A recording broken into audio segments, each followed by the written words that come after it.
On June 4, 1996, the European Space Agency launched its brand new Ariane 5 rocket for the first time.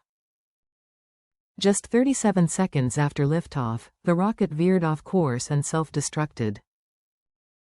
The entire rocket and its payload, worth roughly $370 million, was destroyed. The cause was traced back to a single software error, an integer overflow.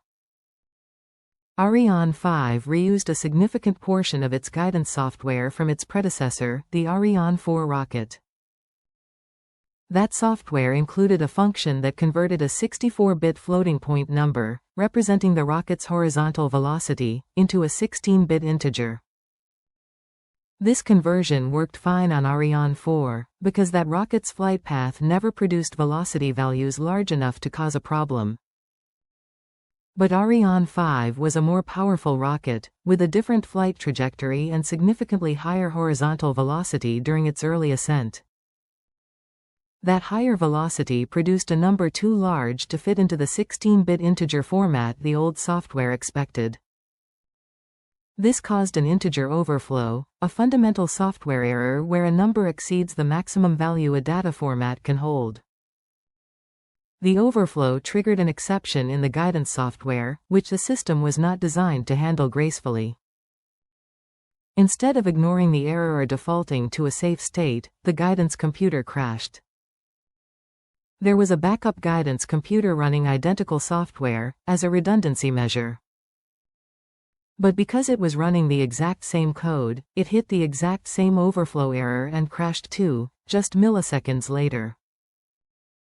With both guidance computers down, the rocket had no valid navigation data. It began sending wildly incorrect steering commands to its rocket boosters, causing the vehicle to veer sharply off its intended trajectory. Aerodynamic forces on the rocket became so extreme that the rocket began to break apart.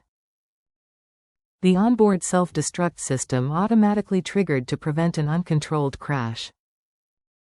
The entire flight, from liftoff to explosion, lasted less than 40 seconds.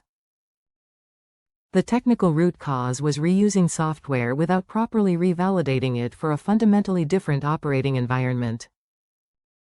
The function computing horizontal velocity wasn't even necessary for Ariane 5's flight profile, but it was left running anyway.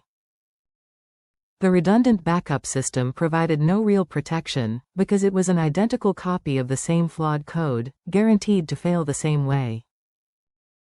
True redundancy requires diversity, not just duplication, when a shared design flaw can crash both systems simultaneously. The lesson is fundamental to software reuse. Code that worked perfectly in one context cannot be assumed safe in a new context without rigorous retesting. Input validation and graceful error handling are not optional for systems where a crash has physical, irreversible consequences.